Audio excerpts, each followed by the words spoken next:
নমস্কার, আমি রুমা। খাবার খেলা চ্যানেলে আপনাদের সবাইকে স্বাগত। আজ আমি রান্না করব তড়কা। এবার তড়কা রান্না করার জন্য তেল দিয়ে তাতে পেঁয়াজ, রসুন, শুকনো লঙ্কা, তেজপাতা ফোড়ন দিয়ে ভেজে নিয়েছি।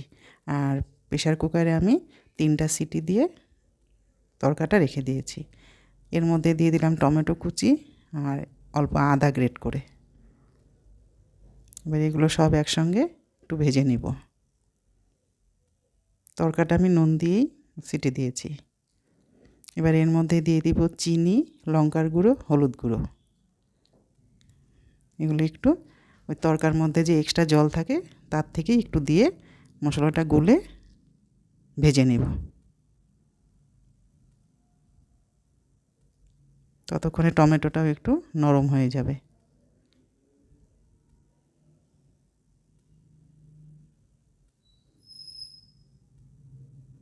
রোজ রোজ একঘেয়ে সবজি দিয়ে রুটি খাওয়ার থেকে মাঝে মধ্যে তড়কা করে নিলে কিন্তু ভালোই কিন্তু হয় সকালের খাওয়াটা। এবার তড়কা ঢেলে দিলাম। ঢেলে দিয়ে সব একসঙ্গে নেড়ে চেড়ে মিশিয়ে নিব।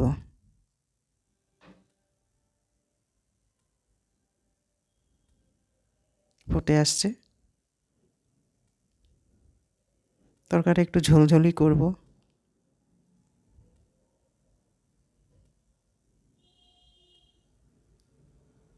এবার এর মধ্যে দিয়ে দিব যে কিনতে পাওয়া যায় তড়কা মশলা, সেটা আমি একটু জল দিয়ে গুলে দিয়ে দেব। আর এমনি দিলে কী হবে বলুন তো, দলা পাকিয়ে যাবে। এই জন্য একটু জল দিয়ে গুলে দিয়ে দিলাম। আর এটা যেহেতু রোস্টেড মশলা, এটা কষানোতে দেওয়ার প্রয়োজন নেই।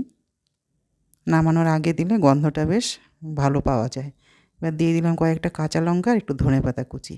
আজকে আমি আর কসুরি মেথি দিব না।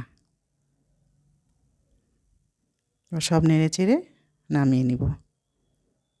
ঠান্ডা হলে এটা কিন্তু আরেকটু জমে যাবে। আপনারা দেখে বলুন কেমন হয়েছে। আপনারা বাড়িতে করবেন, জানাবেন কেমন লাগে। আপনারা আমার সাথে থাকবেন, পাশে থাকবেন।